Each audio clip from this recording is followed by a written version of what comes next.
Fala, meus amigos, sejam bem-vindos a mais um Logicast. Eu sou Rafael Pigozzi, da página Mundo da Logística, e hoje a gente vai dar início aí a mais um episódio, mais um capítulo, né? Já vou apresentar meu parceiro Diegão aí, Diego Nonato, meu parceiro de bancada. Fala, Diegão! Fala, Rafael Pigozzi. Olha, é um prazer mais uma vez a gente estar aqui nessa bancada, né, apresentando mais um Logicast. Quero agradecer a todos aí que têm acompanhado os nossos podcasts, né, aqui do Brasil, dos Estados Unidos, né, do Canadá, de Portugal e de vários outros países pelo mundo afora. A gente tem recebido bastante e-mail, né, bastante informação no nosso Instagram, lá no LinkedIn também. Recentemente fizeram uma matéria sobre o Logicast, citando aí os 5 podcasts para se escutar, e eu fiquei muito feliz. Então, quero agradecer a todos aí que têm contribuído para o crescimento do programa. E hoje vamos falar aqui de um tema muito bacana, que tem muito assunto, e com um convidado que tem muita bagagem. Já vou trazer aqui o nosso convidado para ele se apresentar e já sentar à mesa aqui com a gente. Seja bem-vindo, Regis. E aí, Diego, tudo bom? Tudo bom, Rafael? Obrigado pelo convite. Prazer estar aqui. Seja bem-vindo aí, Regis. Hoje nós vamos falar um pouquinho de um tema que a gente estava até falando um pouco aqui fora, que eu gosto bastante e que, pelo que a gente conversou aí, hoje a gente só vai aprender, hein, Regis? Falar um pouquinho de logística 4.0. Hoje é só sentar e ouvir, pegar a pipoquinha e ficar só ouvindo. Vamos aprender junto. Maravilha. Regis, eu sempre falo com os nossos convidados o seguinte: sempre tem aquela tensão dos 5 primeiros minutos, né? Que o nosso convidado está chegando aqui, não sabe por onde começar, e a gente também fica naquela apreensão e expectativa de quem é o nosso convidado. Então, fala um pouco para a gente, né? Quem é Regis, qual área que Regis trabalha da logística, o que o Regis faz. Então, conta um pouquinho para a gente aí, fica à vontade. Maravilha. Antes de mais nada, prazer estar aqui com vocês. Meu nome é Regis Melo. Eu sou vice-presidente eu sou VP of Product Management, né? Eu vice-presidente de gerenciamento de produtos de uma empresa chamada Descartes. A Descartes é uma empresa com sede no Canadá, é uma líder na área de software de logística. Então a gente vai falar de logística 4.0 hoje e tem muito assunto dentro dos softwares que a gente desenvolve, desde IoT, software de otimização, de roteirização, né? Então é uma empresa. Eu estava brincando aqui no começo, eu sou um brasileiro cearense morando nos Estados Unidos e trabalhando para uma empresa canadense. Olha como é que é o mundo, né? Globalizado, né? E, Regis, já para a gente iniciar aqui, a gente sabe que toda trajetória de sucesso, né? Todo profissional que chega lá naquele topo, onde ele, né, levanta o troféu, pega a sua medalha de ouro lá, ele passa por alguns momentos de dificuldade na carreira, né?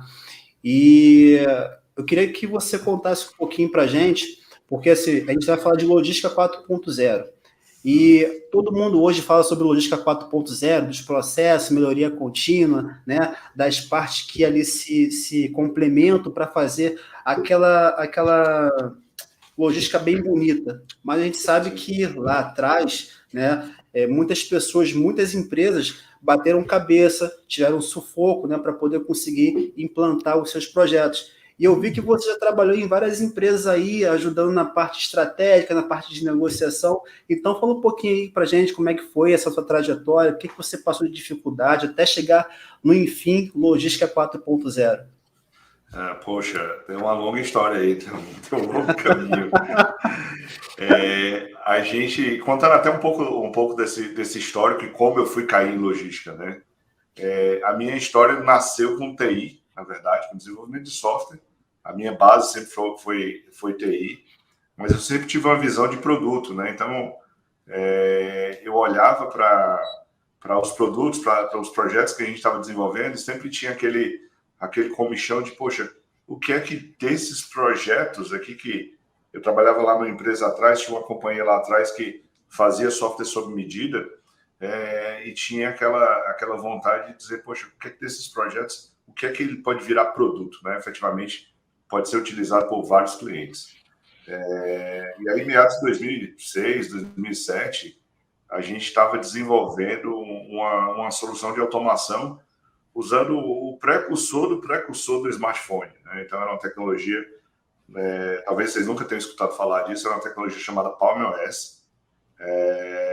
Então, basicamente, um motorista conseguia, utilizando esse aparelho, um aparelho super barato na época, automatizar o processo das transações que ele fazia na rota, né? Então, cheguei no cliente, emiti uma nota fiscal, recebi o financeiro daquele determinado cliente e tudo mais. E esse projeto, estou falando de uma época que a internet estava lá nos primórdios, né? Então, rede 2G estava nascendo. E esse projeto revolucionou um determinado cliente que a gente implantou, um grande cliente que a gente implantou, porque tinha um processo muito manual. Então, imagina, o motorista ia carregado de produto, eles faziam uma operação de pronta entrega, né? Então, eles iam de ponto a ponto, chegavam em um determinado cliente, faziam toda a transação de venda, de entrega do produto, o recebimento financeiro do cliente, e depois tinham que prestar conta. Então, eu estou falando de uma época que existia um negócio chamado nota fiscal do carbono. O cara escrevia um papelzinho lá, e no final do dia tinha uma sala enorme com um monte de calculadora, e o cara pegava aquele monte de nota fiscal e ia somando no final do dia para prestar conta. E a gente desenvolveu uma automação para esse cliente especificamente que mudou o jogo. Mudou o jogo, porque de repente o que ele fazia completamente manual, ele fazia isso num computador de mão, que era o Palm. Ao final da transação, ele simplesmente apontava o palmezinho dele para uma impressora. A gente colou uma Epson, aquelas impressoras matriciais, as super antigas, em cada caminhão, em cada Kombi desse cliente. E aí ele apontava para a Epson e magicamente saiu a nota fiscal impressa. E o processo de prestação de contas que demorava 2, 3 horas, passou a demorar 10 minutos. Então, assim, foi uma grande virada no jogo desse cliente, né? E aí eu vi, poxa, esse projeto tem cara de produto, porque esse problema que esse cliente passa é um problema que todos os clientes na área de logística que têm a demanda do que a gente chama de last mile, né, a última milha, o problema da entrega para o cliente final, passa também. Então, por que não produtizar isso? Por que não transformar aquele projeto em produto? E a gente começou a discutir essa ideia, e aí já usando outras tecnologias, já super modernas para a época, né, não mais Palm, estava começando um negócio chamado celular smartphone da Nokia.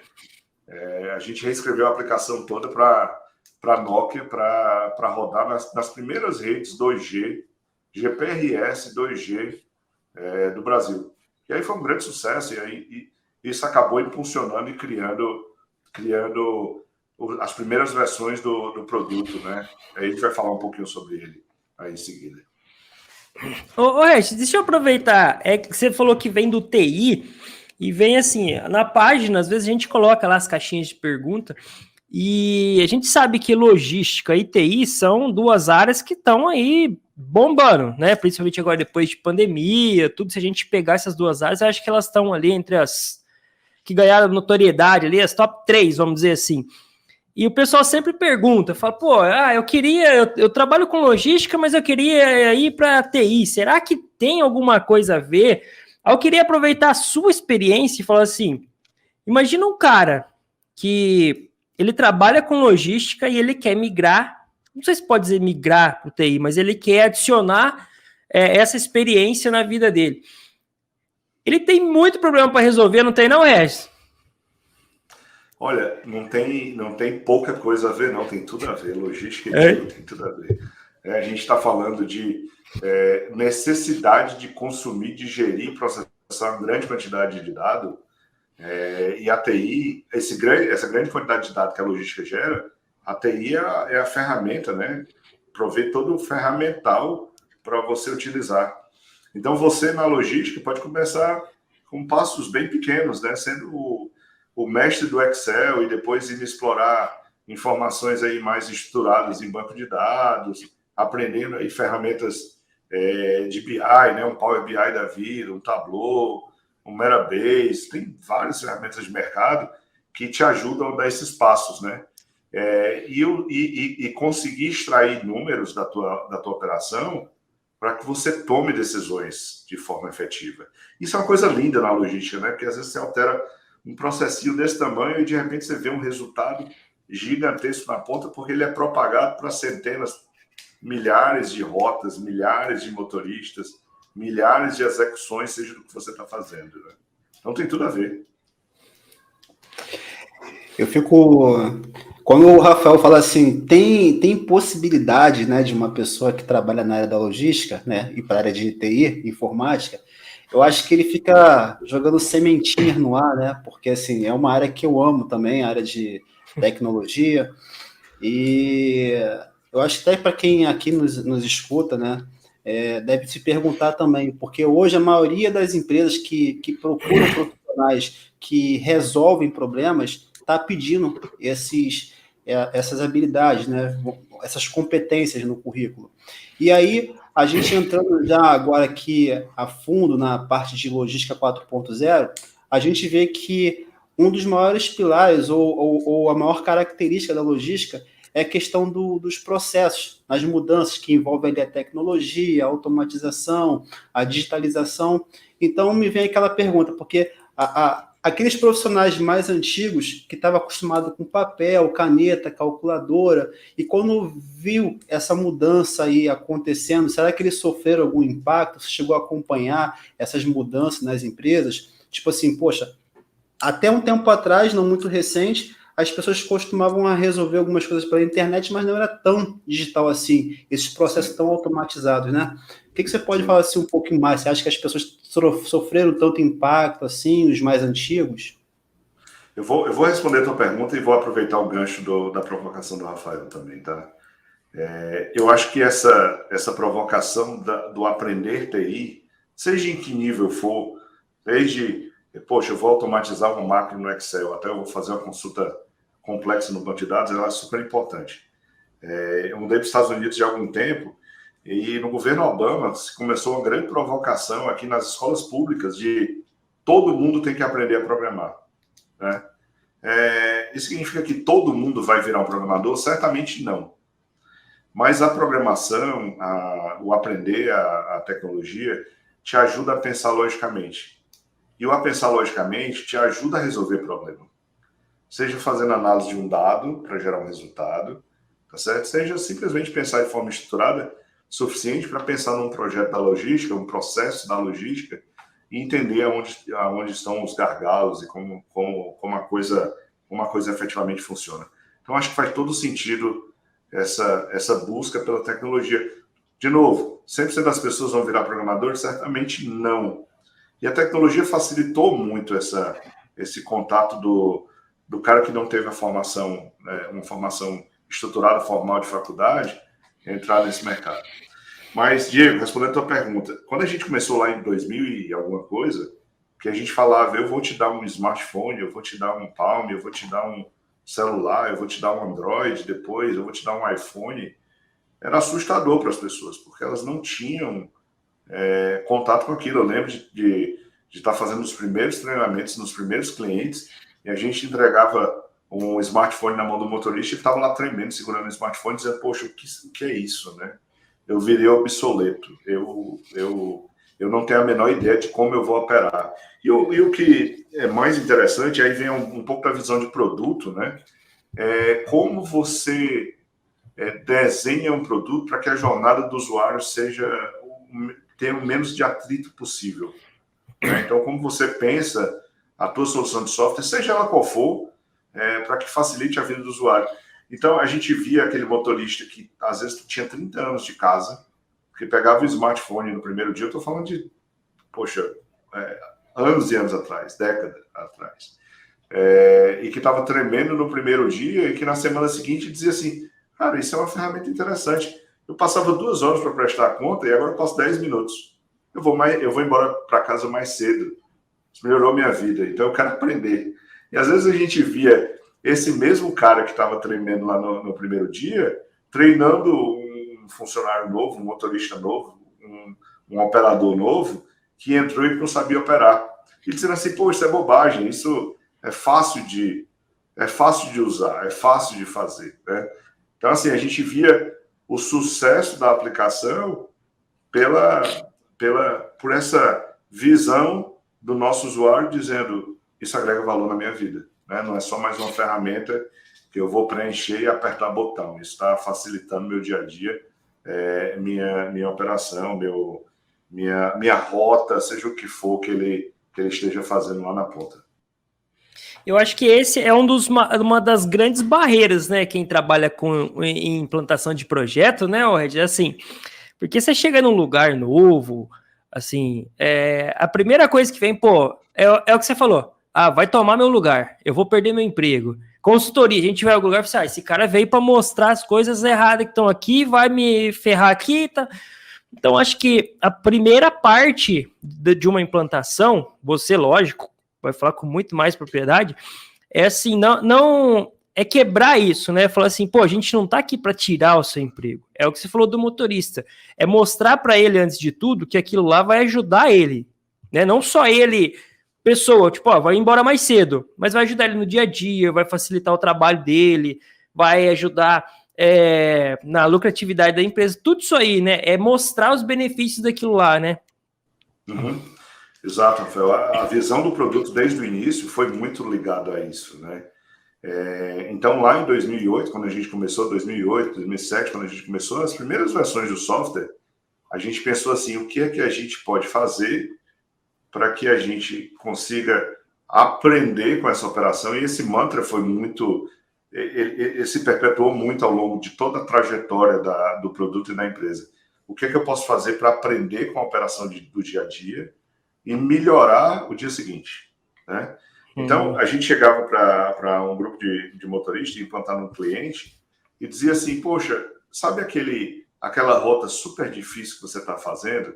Aquela rota super difícil que você está fazendo está saindo de um planejamento que eventualmente não é o ideal, porque o software geocodificou mal um cliente, o cliente está mal localizado, porque a janela de atendimento do cliente não está ok. Então, você vai visitar a Dona Maria para fazer a entrega meio-dia e ela sempre está fechada, porque meio-dia a bodeguinha da Dona Maria fecha e ela não recebe, ela só recebe depois de 2 horas, porque ela tira a soneca dela.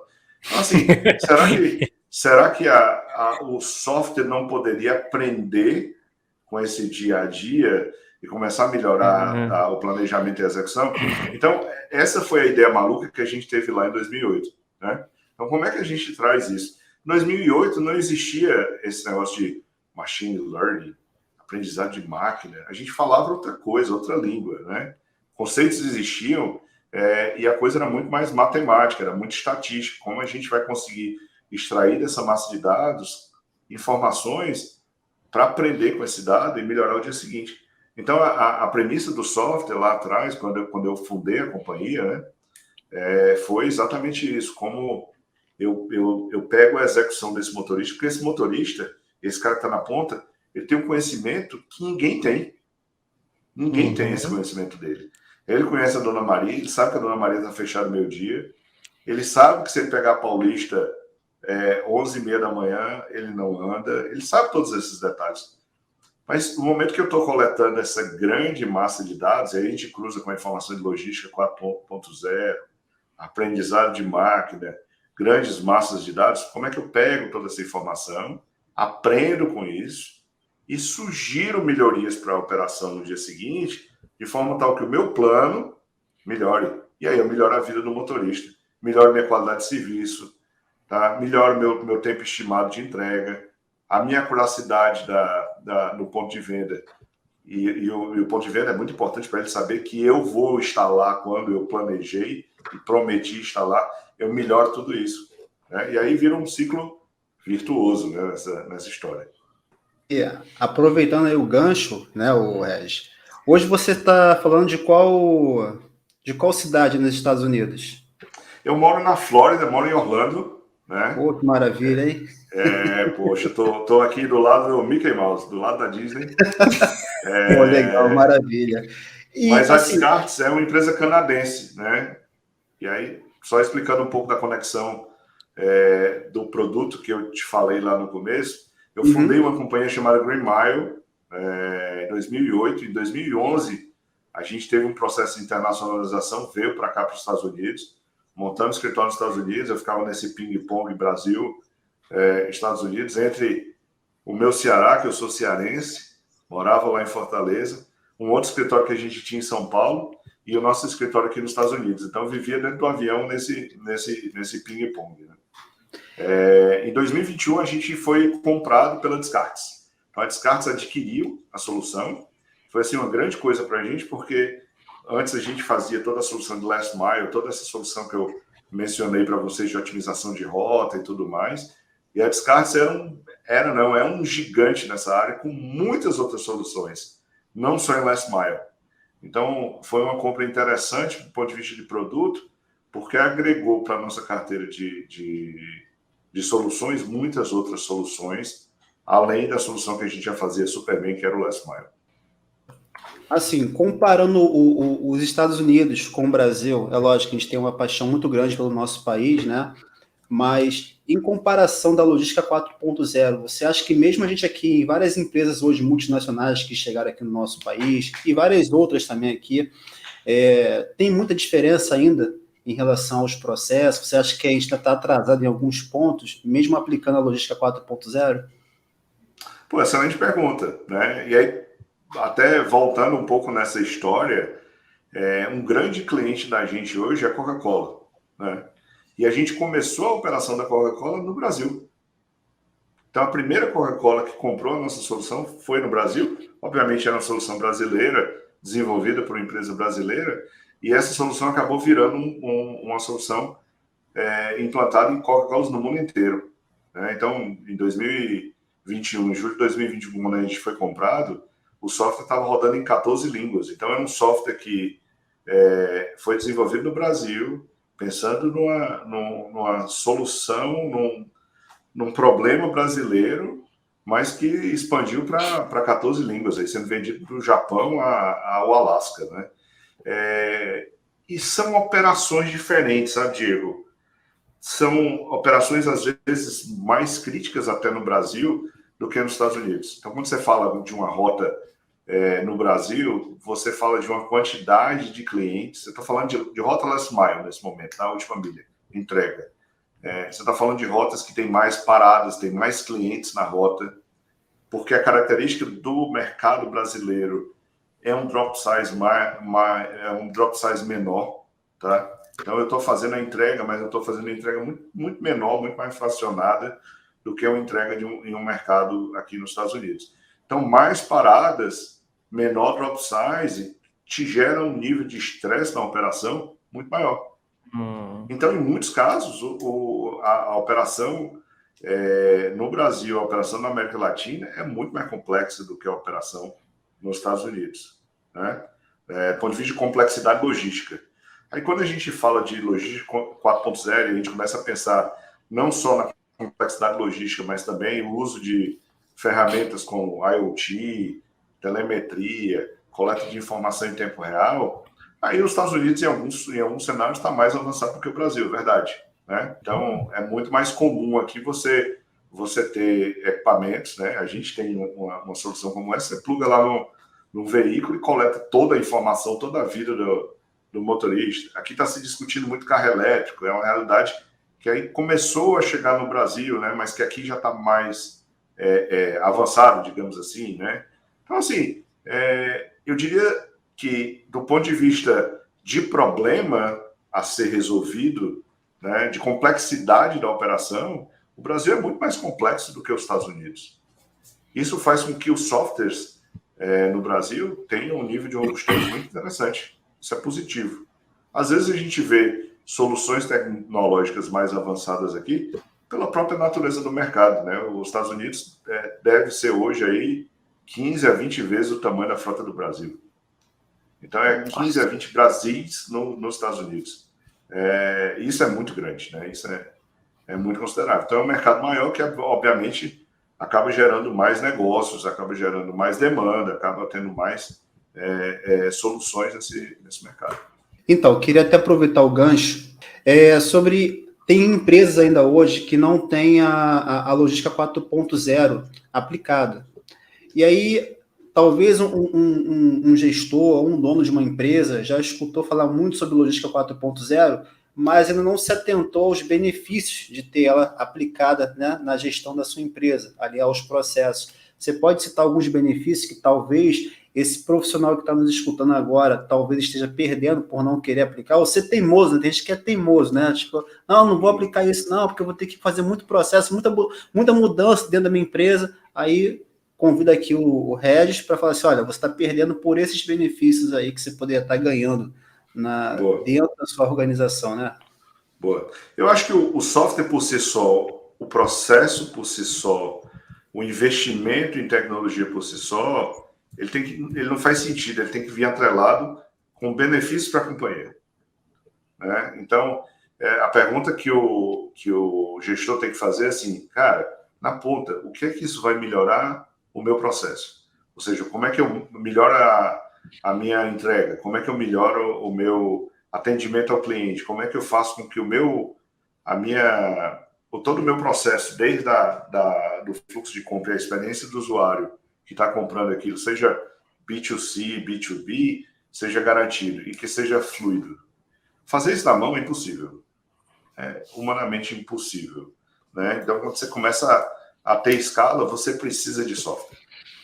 E aí, quando você precisa de software, entra toda essa questão de como as novas gerações de software, logística 4.0, podem otimizar o teu processo. Como é que eu garanto, por exemplo, que eu deveria chegar entre 2 e 3 horas no ponto de venda e eu estou lá entre 2 e 3 horas?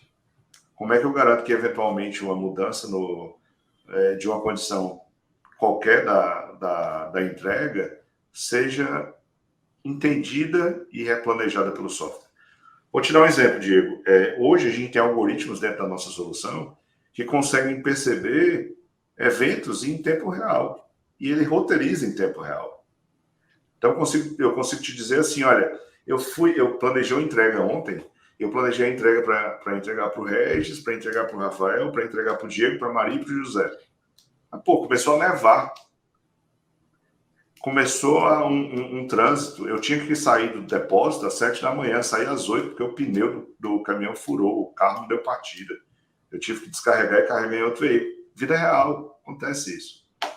Mas o fato de eu ter saído às 8 da manhã fez com que eu tivesse um grande trânsito na avenida em frente ao depósito. Eu vou continuar atendendo nessa sequência? Ou será que não faz sentido eu atender de primeiro Regis, ou primeiro Rafael, ou primeiro Diego, que é um cliente Gold, seja o que for, e depois atender os demais clientes? O nosso software hoje consegue olhar para esse tipo de variável e dizer para o motorista, olha, coisas mudaram no meio do caminho. Vai atender lá o Rafael primeiro, e depois eu vou reorganizar a rota e otimizar a rota para que você rode menos KM, mas você não vai perder a janela de atendimento do Rafael. Que top, hein, Caramba, hein? Quem que não queria? Queria ter um desse em casa, cara. Imagina. Ô, louco, essas variáveis que o Regis falou acontece todo dia, pô. Não é? Você planeja ali. Aí é o que você tá falando, né, Regis? Aí a gente vai entrar num outro fator que eu tava falando. É o fator humano, né, cara? Assim, é o que você falou. Humanamente possível você fazer a gestão de uma logística hoje sem ter um software, sem ter uma logística 4.0. E você, no dia a dia, você acha que falta um pouco de conhecimento pro pessoal? Conhecimento, assim, tá? Não de modo, assim, pejorativo, assim, que o pessoal não conhece. Mas eu falo assim, de entender como realmente a logística 4.0 pode fazer a diferença para ele? Ou, às vezes, até a pessoa ela acha que precisa, mas ela não conhece, de fato, a operação dela. Como que a logística pode entrar na operação dela? Isso. Acho que falta um pouco. Falta essa disseminação de conhecimento, dessa propagação de ferramenta, né? Entender quais são as ferramentas que estão disponíveis no mercado, mas sempre tentar pensar nisso com o mantra de o que é que eu melhoro na minha operação. Então, se você faz o processo ao contrário, fica até mais fácil você justificar investimento e justificar projetos para você e para toda a tua diretoria, né? Por que eu estou fazendo aquilo? Qual é a minha motivação? Qual é a minha causa? Vou dar um exemplo completamente não relacionado com logística. Tá? A gente implementou um grande projeto de telemetria em um grande cliente nosso, alguns anos atrás. E esse, para mim, é um projeto que eu tenho muito orgulho dele, porque se você me perguntar, Regis, qual foi o resultado dele? Você rodou menos KM? Você reduziu o combustível? Pô, a gente conseguiu isso tudo, mas a gente conseguiu uma coisa que, para mim, foi, assim, mudou o jogo. Esse cliente tinha uma frota de alguns milhares de caminhões, certo? Então, era um grande cliente operando com alguns milhares de caminhões. E ele matava 13 pessoas por ano de acidente. Nossa. Tá? De acidente envolvendo acidentes de trânsito diversos. Então, mas isso aí, entre funcionário e, sei lá... caminhão que atropelou a moto, caminhão que acidentalmente bateu num veículo e o motorista faleceu, etc. 3 pessoas ano, gente, é mais que uma pessoa mês. Nossa. É muita coisa. É muita coisa. Aí o que a gente fez? E aí, entenda como quando a gente começa a pensar no fim, né? No fim, no resultado, você começa a encontrar meios para chegar nele.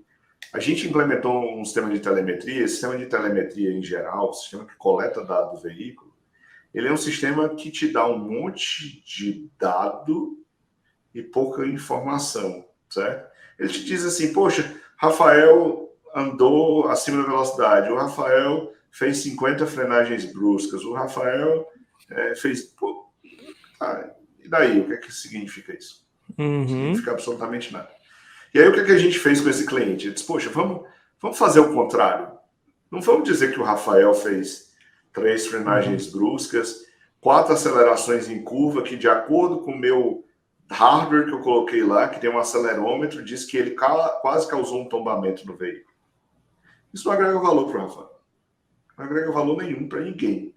Porque, de repente, o Rafael dirigiu 10 quilômetros e o Diego dirigiu 1.000 quilômetros e o Diego, eventualmente, cometeu mais infrações do que o Rafael.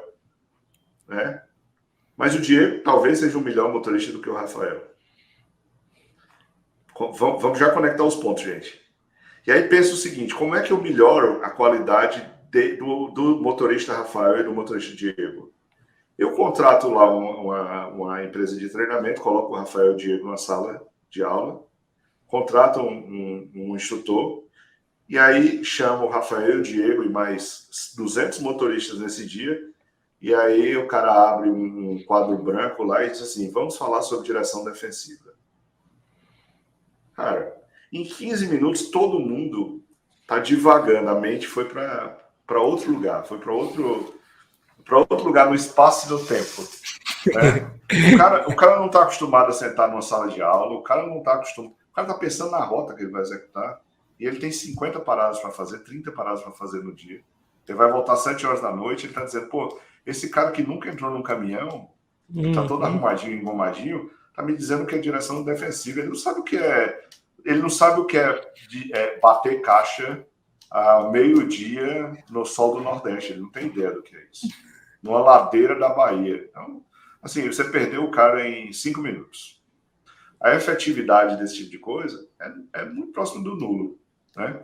E aí, voltando para o tema, o que a gente fez? A gente disse, poxa, ao invés de eu pegar esse monte de dado e dizer, o Rafael teve tantas frenagens bruscas, tantas acelerações, etc, etc, eu vou dizer assim, Rafael, cara, entre os 10 motoristas que tu tá no teu depósito, lá no teu CD, tu é o motorista número 5. Para tu melhorar, tu precisa trabalhar esses 3 indicadores. Direção, frenagem brusca, tu faz muita frenagem brusca. Aceleração em curva, tu quase tomba o caminhão. Tu tem que melhorar esse indicador e tu levou 5 multas no mês passado. Melhora esses 3 indicadores e aí tu sai de top 5 para top 3 e tu ganha um bônus, porque, poxa, a gente tem um puta esquema de premiação junto com o time para os top 3 motoristas. Percebe como muda o jogo? E aí, quando o software logística 4.0, machine learning, massa de dados, tudo mais, mas eu comuniquei diferente para o meu usuário. Eu disse, Rafael, melhora esses 3 pontos que tu sobe e aí tu vai ganhar o prêmio, né? E aí o Rafael, cara, muda a cabeça dele, porque ele quer ganhar do Diego. Ele quer ganhar do Diego. E aí ele melhora esses 3 pontos. Quando ele melhora esses 3 pontos, ele economiza combustível, pneu, roda menos KM e mata menos gente. Aí o que a gente fez? A gente fez todo esse projeto, esse lançamento de projeto e tudo mais, e a gente disse, poxa, a gente tem que gerar impacto nas pessoas. Porque, eu estou dando feedback, eu não tenho mais o treinamento que acontece de 6 em 6 meses com o cara engravatadinho, eu estou dando feedback diário para ele, mas eu tenho que gerar impacto. E o impacto emocional nas pessoas é um impacto que marca, certo? Então, o Rafael e o Diego certamente lembram de um momento que marcou eles emocionalmente, que talvez tenha acontecido na segunda série do primeiro grau, e eles lembram disso até hoje. E a gente disse o seguinte, poxa, vamos fazer um troço diferente.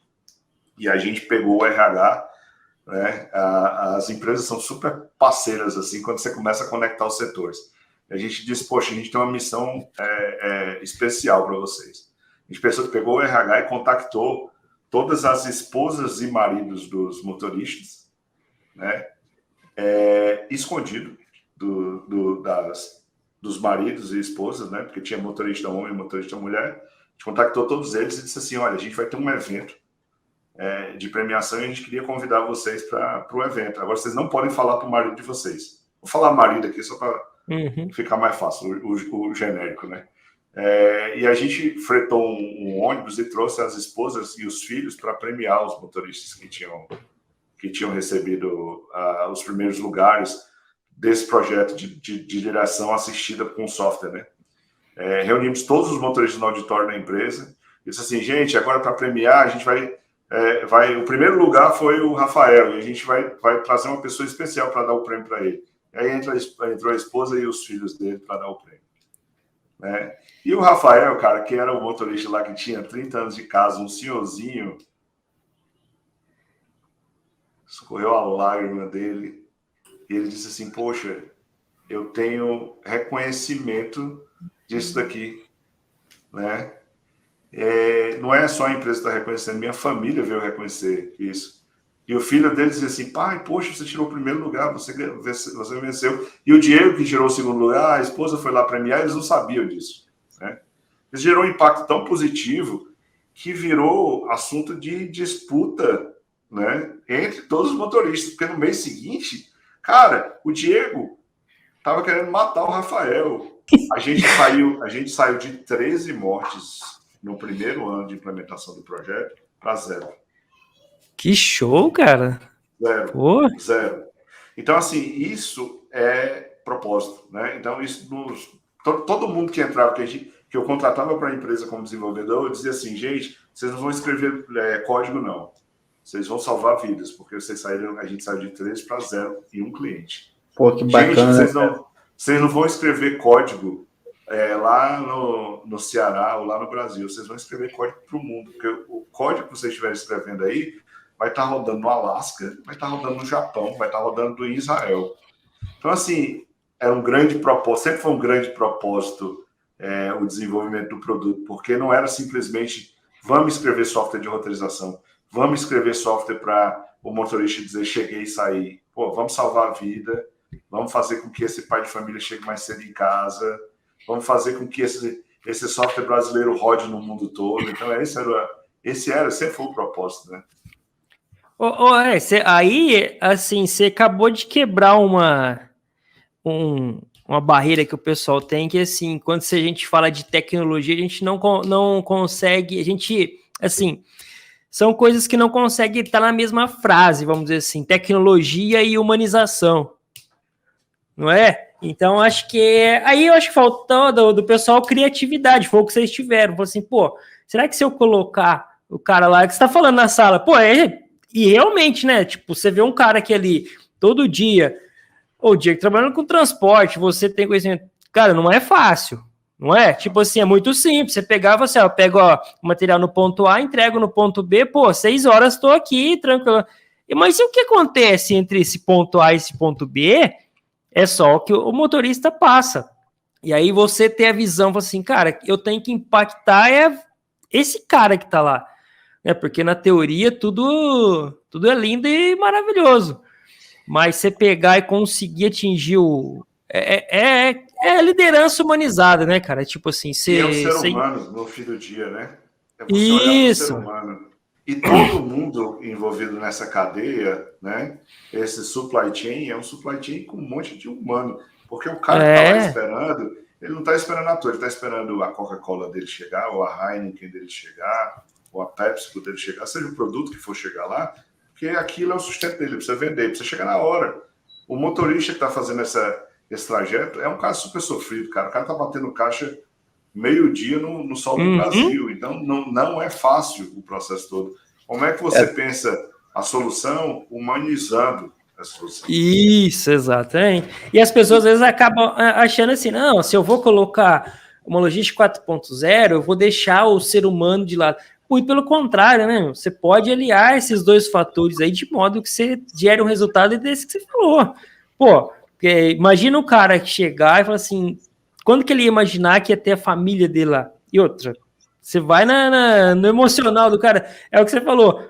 O cara que acelerava na curva lá, ele tá indo a 60 por hora, nunca mais deu pico no caminhão dele, assim, pelo amor de Deus. Eu quero chegar lá e ver meu família de novo. E a estratégia, né, que o Regis usou junto lá à empresa, porque na maioria das empresas de transporte é o contrário, né? A motivação vem por base de ameaça. Olha, se você bater com o carro, se você arrebentar um retrovisor, vai ser descontado do teu contra-cheque. Olha, se você... você que vai ser o responsável. É mais ou menos assim. Exatamente. Ele fez, ele fez uma mudança, né, na mentalidade dos profissionais de forma contrária. Tipo, olha, se você conseguir atingir esse ponto aqui, você chega num nível maior, entendeu? Ou seja, teve uma motivação. Então, ou seja, os profissionais viram como um ponto positivo, né? Eles não trabalharam ameaçados, trabalhavam motivados em querer sempre alcançar mais, né? Isso é muito interessante. Eu gostei muito disso aí, Regis. Gostei muito. É um ciclo virtuoso, né? Porque no momento que eu melhoro, e eu melhoro minha nota, melhoro meu score, você melhora também, né? Então, todo mundo está buscando uma melhoria contínua. No final das contas, é isso.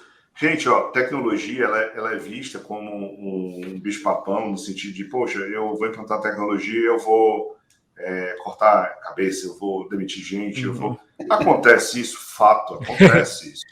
Acontece isso. Mas se você for ver historicamente, a tecnologia veio como uma grande ferramenta na humanidade também, de auxiliar a execução de trabalhos que eram super difíceis de ser executados, né? Então, como é que a gente, como empresa, como solução de software, como operador logístico, a gente pensa humanizando a coisa toda? Pensa nos dois pilares, né? Pensa como é que... Porque, veja só, a empresa que implementou isso, ela teve uma redução significativa de custo. Porque a manutenção do veículo no final do dia foi muito mais barata. Porque o consumo de combustível foi muito melhor. Porque a quantidade de acidente que gerava afastamento de trabalho, indenização, etc., etc., não aconteceu. Então, financeiramente, foi um bom negócio para a empresa.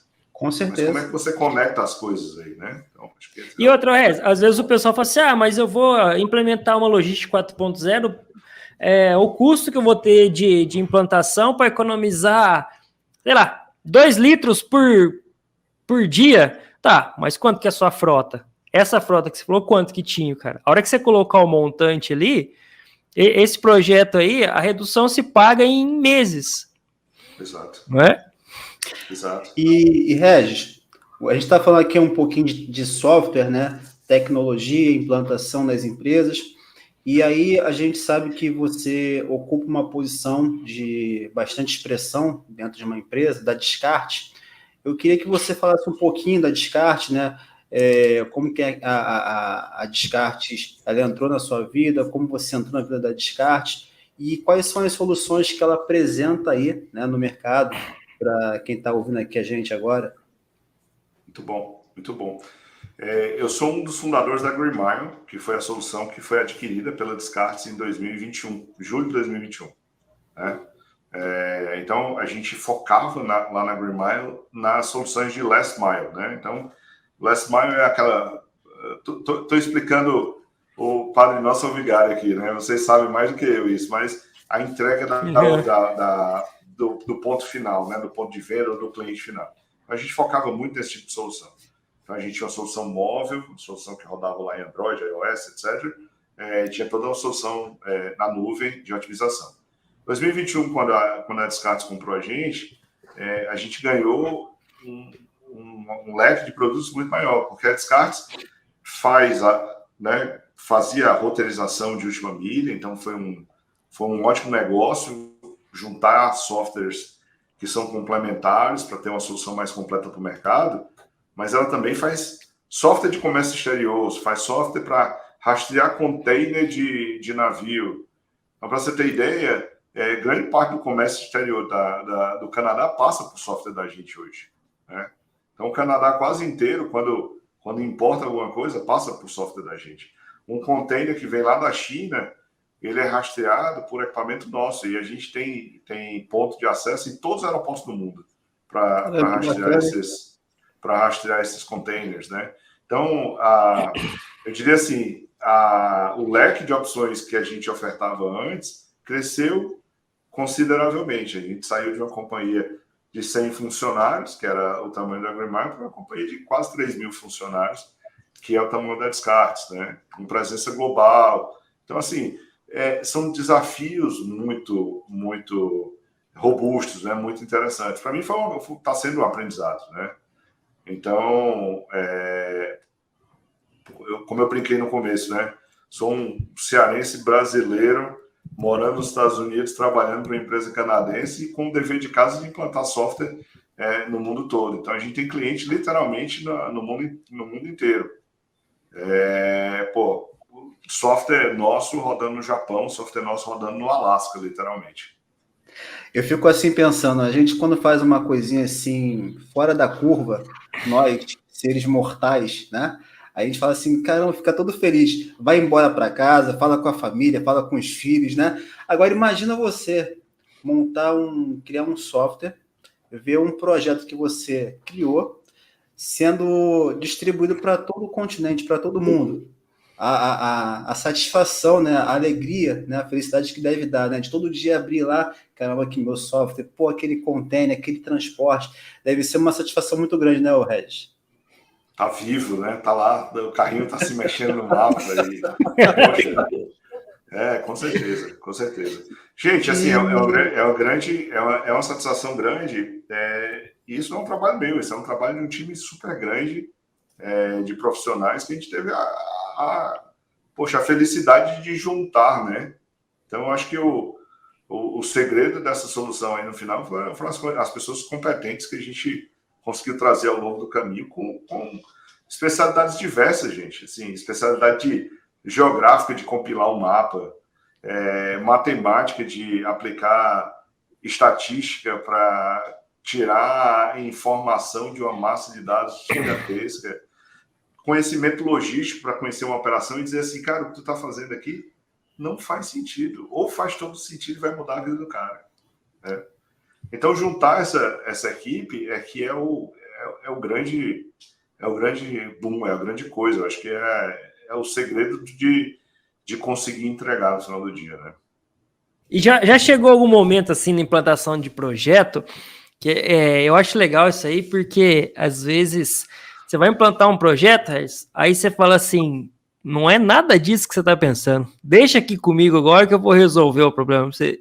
Tem muito de aprender, sabe? Tem muito de aprender. Eu acho que cada projeto tem sua particularidade, cada cliente, cada negócio, cada vertical tem sua particularidade diferente. Então, obviamente, você leva algum conhecimento do que você já teve ali de passado, de experiências, mas você aprende muita coisa. Isso aí acaba desafiando vocês, de certa forma, né, Regis? Fala assim, não, eu vou, a cabeça de vocês, assim, que cria, deve falar assim, não, ô louco, eu vou ter que resolver isso aqui. Vocês não ficam meio inquietos, assim, quando acontece isso aí? O mais legal é o seguinte, eu acho que até hoje a gente continua chegando em problemas que a gente não tem a menor ideia como é que resolve. Isso é a parte legal do nosso trabalho. Certo? Nossa! E a gente nunca se deparou com isso. Vou te contar algumas histórias engraçadas. A gente foi implementar o primeiro projeto no Japão, certo? E aí eu peguei um avião e fui para o Japão, né? Só vamos implementar o projeto do Japão. Eu não falo uma palavra de japonês, nada. Contratei um tradutor para ficar traduzindo inglês e japonês para mim e fomos lá implantar. E aí os caras começaram a falar da quantidade de pontos de entrega que eles tinham. E eu comecei a fazer matemática na minha cabeça e disse assim, cara, não cabe tanto cliente nessa ilha, tá errado. Tá errado, vocês estão me dizendo alguma coisa errada. Eu acho que eu estou perdido na tradução aqui, né? E a gente começou a entrar no detalhe, e eu estou falando do Japão de 15 anos atrás, gente. E os caras entregavam, os pontos de venda deles eram vending machine. Eles eram um país que tinha mais vending machine na operação desse engarrafador no mundo inteiro. Então, cada esquina, literalmente cada esquina, tinha uma vending machine vendendo refrigerante, café, chá. E o cara chegava lá com um celular, estou falando de 15 anos atrás, chegava com um celular, aproximava o celular, caía uma latinha de refrigerante e ele ia embora. Louco! Então, a operação do motorista não era parar no ponto de venda e falar com a dona Maria. A operação do motorista era abastecer uma máquina.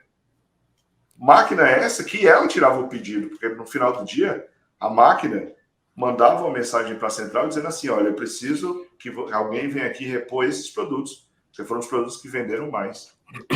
Então, o processo totalmente automatizado. Não tinha venda, não tinha vendedor, não tinha nada. Tinha uma vending machine parada na esquina. Aí você chega com toda aquela certeza do conhecimento. Não, então, o ponto de venda, a chegada do ponto de venda, o tempo de atendimento. Não. O ponto de venda não é uma pessoa. Ponto de venda são mais de 1 milhão de vending machines que tem na ilha. Sabe o que eu tô pensando? O início dessa reunião aí, você tá calculando assim, né? Não, os japoneses que estão viajando. E eles do outro lado devem estar falando assim, não, o que esse rapaz tá falando também não tem nada a ver, que até conectar as ideias. E em japonês, viu? Em japonês. É mais difícil aí. Ai, que legal. Aqui, que eu acho interessante, é esse modelo que vocês... É SaaS, né, que fala? SaaS? Isso, tá tudo na nuvem, né? Então você não tem mais servidor, computador, não tem mais nada para rodar. Com a conexão de internet, você roda o software inteiro. E esse modelo SaaS que vocês entregam de ponta ajuda os seus clientes de qual maneira, assim? Excelente pergunta. Então, quando a gente começou lá atrás, esse modelo de internet SaaS era uma coisa que não existia, literalmente não existia. Então, imagina que para cada cliente, a gente tinha que ir lá no cliente e dizer, olha, cliente, a gente precisa de 5 servidores aqui para rodar a solução. E aí o cliente ia lá e ia comprar 5 servidores, provisionar 5 servidores, manter 5 servidores. O cliente tinha que se preocupar com a infraestrutura que, em teoria, não tinha nada a ver com ele. O cara devia estar se preocupando em entregar o produto e não em fazer configuração de servidor, contratar link de internet, essas coisas todas. Quando esse negócio de SaaS começou a ficar mais popular, né, e a gente já tinha uma solução web, uma solução rodando na nuvem, o jogo mudou, porque a gente chegava para o cliente e dizia assim, olha, você não precisa mais nem comprar o software. Você me paga uma mensalidade por usuário, por veículo, por rota, seja o que for. E tá tudo lá. O cliente virava para a gente e dizia, e qual é o meu CAPEX aqui para comprar equipamento? Você não tem CAPEX para comprar equipamento, você não vai comprar equipamento nenhum. Tá tudo na nossa nuvem, né? Lá atrás era difícil convencer o cliente disso, por incrível que pareça, porque ele não acreditava. Ele dizia assim, não, mas pô, eu preciso ter meu dado aqui debaixo do meu colchão, né? Mas hoje em dia, pelo contrário, se você não está rodando na nuvem, é um diferencial competitivo estar na nuvem. Né? Uma exigência, né? Não se preocupar com essa infraestrutura. Na nuvem é demais, né? Quando começou isso aí, até entender nuvem, cara. Você, e se chover? Tava na nuvem. E aqui na Flórida, então, Rafael, que tem furacão e tempestade todo dia, né? Então, imagina o cara assim, eu não, hein? É demais. Regis, eu vou deixar o Diego fazer a pergunta, daí eu vou fazer a final, aí pra gente dar uma descontraída mais. Aí vai lá, Diego, depois eu faço a final, vai lá.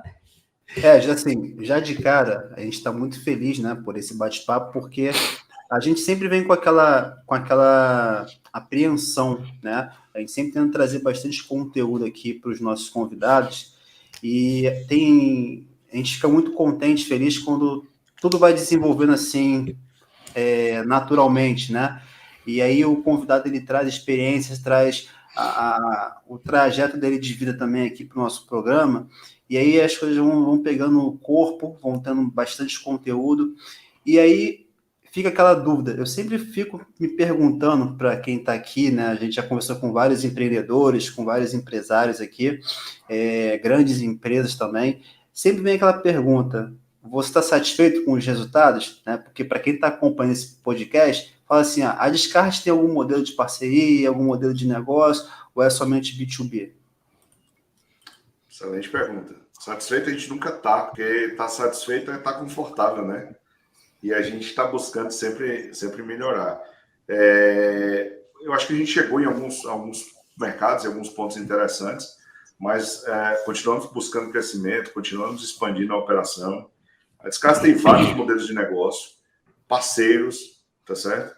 Parceiros no mundo inteiro, que são parceiros nomeados, que podem comercializar soluções da gente, que são muitas soluções, né? A gente falou aí de last mile, falou de roteirização, falou de mobilidade, falou de telemetria, são algumas das soluções que a gente vende, mas tem um monte de outras soluções. Então, esse modelo de parceria, esse modelo de tentar conquistar novos mercados através de parceiros locais que conhecem aquele mercado, é um negócio que é muito pregado aqui dentro, né? Então, que a gente desenvolve muito, tem diretorias específicas para o desenvolvimento de mercados emergentes, por exemplo, né? Então, toda a América Latina, todos os mercados são considerados mercados emergentes, exatamente com essa visão de, poxa, como é que eu busco crescer nesses mercados? E o crescer nesses mercados nem sempre é montar um escritório e sair vendendo, né?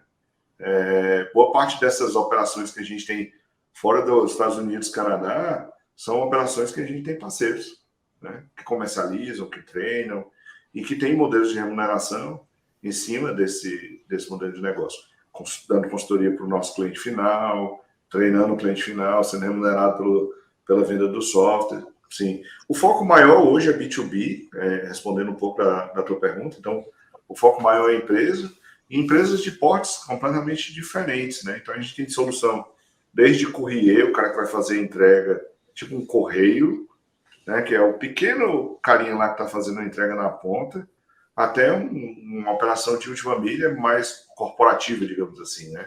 Uhum. Uma solução de roteirização super simples e mais competitiva, né? Pensando, eu vou planejar ontem para entregar hoje, e soluções super mais complexas com otimização em tempo real, aprendizagem de máquina, sugestão de rota e aprendizagem.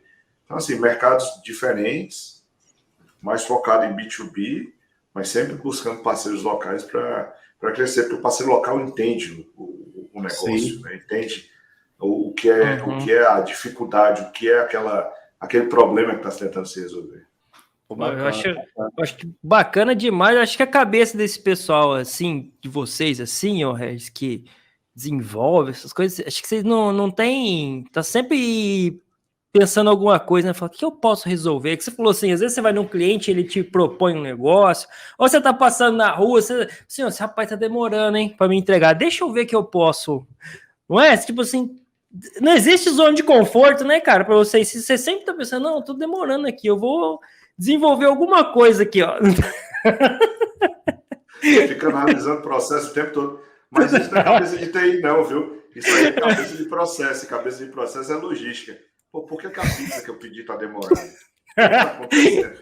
Não fica, né? Fica assim, não, cara, aquele pizzaiolo lá, ele tá enrolando, cara. Eu acho que ele tá fazendo um movimento a mais ali na hora de colocar.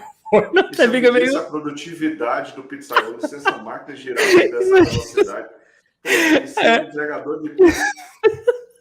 Eu pensei que era só eu que pensava essas bobeiras aí, cara, mas esse fica...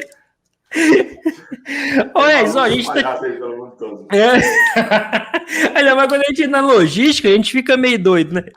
Olha, a gente tá chegando ao final aqui e toda vez a gente coloca uma pergunta final assim, que agora assim, pra gente...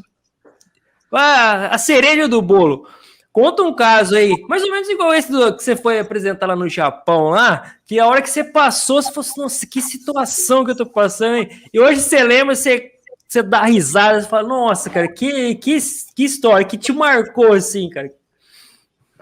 Tem muitos, viu? Tem muitos. Eu vou contar dois. Posso contar dois? Pô, que isso, cara, agora que é a hora. Pode contar. Eu tenho um problema, tá certo, com o projeto, que é o seguinte, eu gosto de sujar a mão no projeto de ir para operação, certo? Então, assim, virava e mexia, eu estava fazendo rota com motorista, literalmente, fazendo rota com motorista, que eu dizia, poxa, eu aprendo fazendo rota com o cara, porque eu vejo o que é a operação, o que é que ele precisa melhorar na operação dele. E eu incentivo o time a fazer isso. Às vezes o cara diz, pô, eu sou um programador, para que eu vou fazer uma rota? Cara, quando tu vai fazer uma rota, em um dia tu aprende um ano inteiro de PowerPoint. Então vai fazer rota e suja a mão. Né? E a gente nessa pegada, a gente estava fazendo um bid com a empresa de transporte de valor. Uma grande empresa de transporte de valor. E eu comecei a ver a operação dos caras e eles não estavam entregando refrigerante, eles estavam entregando pacote da Amazon, pacote, sei lá, estavam entregando dinheiro para um banco, coletando saco de dinheiro. Aí eu disse, pô, como que será que essa operação tem diferente da nossa, né, que a gente está acostumado no dia a dia? E aí começou o comichão de dizer, eu quero fazer uma rota com esses caras. Eita! E aí o diretor lá da empresa olhou para mim com a cara dizendo assim, esse cara tá louco, né? Tá completamente maluco. Aí eu disse, como é? Eu disse, não, eu quero fazer uma rota com eles. Ele disse, não, você não pode fazer uma rota com eles. Aí eu disse, como não? Eu tenho um carro de valor, eu vi que tem lugar no carro, eu vou lá sentadinho. Eu não falo com ninguém, eu só quero ver o que está acontecendo. Ele disse, não, meu amigo, você não entendeu. Você não pode entrar num carro de transporte de valor, você não pode, é proibido. Aí eu enchi o saco do cara e insisti, ele disse, tá bom, tu quer ir? Eu vou fazer o seguinte, eu vou colocar uma escolta atrás do carro e tu vai na escolta, né? E aí, pô, beleza, tá bom. Aí saiu o carro de transporte de valor carregado de dinheiro e eu na escolta atrás com mais 3 pessoas. Era um carro com 4 pessoas. E a gente saiu e começou a fazer a primeira entrega, né? E é uma operação super tensa. Porque o cara desce com uma 12, olhando para um lado, olhando para o outro, dizendo, eu vou ser assaltado e tudo mais. E aí eu fiz a primeira parada, acompanhei o processo e tudo mais. Pessoal super gente boa, me explicando, sabe? Assim, foi um dia de aprendizado. Um dia de aprendizado, né? Na segunda parada, eu olhei e disse assim, poxa, eu sou um banco... Você começa a pensar em processo, e aí eu comecei a pensar em processo, porque tem todo o processo de segurança, né? E cabeça de processo, ele diz, pô, se o cara for assaltar isso aqui, o que ele vai fazer, né? Aí veio na minha cabeça o seguinte, pô, se eu for um bandido e for assaltar esse carro forte, a primeira coisa que eu vou fazer é olhar e ter um carro de escolta atrás com 4 caras. Eu vou matar esses 4 caras. Que muito provavelmente são os seguranças da escolta. E depois eu vou assaltar o carro da... Aí, quando eu parei para pensar nisso, eu disse, meu Deus do céu, eu não tenho muita noção do que eu estou fazendo. Não. Aí ficou mais tenso ainda. E o cara com a R15 dizendo, para, eu vou... Eu disse, não, eu sou o cara do software. Do TI, sou o cara do TI. Não tem nada a ver com isso. Assim, essa foi uma história, engraçada. E a segunda, eu fui implantar o software em Israel. E Israel foi a primeira nota fiscal internacional que a gente emitiu. Gente, Caramba! a primeira nota fiscal fora do Brasil que a gente emitiu foi para Israel. E a história também é engraçada porque foi uma história meio metida à besta, né? Porque a gente tinha feito a primeira versão do software em português e inglês, né? E a turma dizia, pô, tu fez em português e inglês, cara, tu não saiu nem do Ceará, tu tá vendo nem do Ceará direito, né? Não, mas a gente fez em português e inglês e tá tudo certo. É porque começo de empresa é aquele negócio, né? Vocês sabem como é, né? Começo de empresa, os meus amigos se reuniam e diziam assim, e aí, Rez, tá vendendo muito? Eu disse, pô, tô vendendo pra caramba, já vendi meu carro. Tô vendendo pra caramba, né? E aí a gente conseguiu fechar um contrato expressivo com a Coca-Cola, primeira engarrafadora da Coca-Cola que a gente vendeu. E aí a Coca-Cola ia fazer o Fórum Internacional de Logística da Coca-Cola e eles me convidaram para fazer a apresentação no fórum. Então a gente tinha feito uma implementação, tinha dado muito certo, tinha dado uma grande redução do custo, né, dos KPIs, dispersão de rota, KM rodado, etc, etc. E, Sérgio, você pode fazer a apresentação? Claro. Óbvio. Sim, agora. Né? E aí catei o avião e fui fazer a apresentação. Quando acabou a apresentação, distribuí um monte de gente pediu cartão de visita, né? Eu distribuí um monte de cartão de visita e o último carinha que pegou o cartão de visita disse assim, eu achei a solução de vocês super interessante e eu quero levar para o meu país. Você consegue traduzir a solução? Eu disse, claro que sim. Nem perguntou da onde? Não. Claro que sim. A solução já está em português e já está em inglês. Eu consigo traduzir para qualquer coisa. Aí ele disse, tá bom. Então, tá aqui meu cartão.